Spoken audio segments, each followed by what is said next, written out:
Ahoj, tu je Roman zo Summer Camp a momentálne som vo Švajčiarsku a trošku by som vám chcel priblížiť Camp Food Lab, ktorý sa zameriava na individuálny hráčsky rozvoj a je v krásnom horskom stredisku Crans-Montagna. A toto sú švajčiarske Alpy, sme v 1500 metrov nad morom.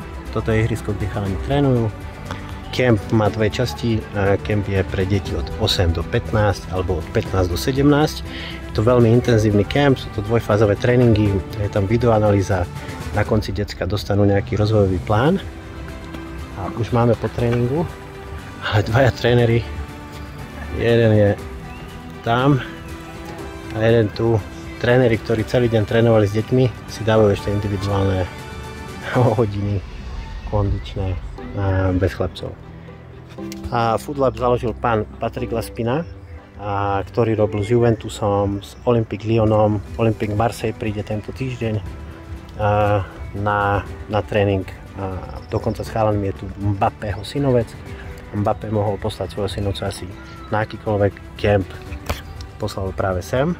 A metóda, ktorú Food Lab kaučuje, alebo tá metodológia, tak tu si zobral aj Zinedine Zidane do svojho táboru zase vo Francúzsku, lebo je to tak dobré. Čiže ak máte záujem, budeme radi, dajte nám o sebe vedieť, môžeme sa k tomu nejak spojiť a povedať si o tom viac.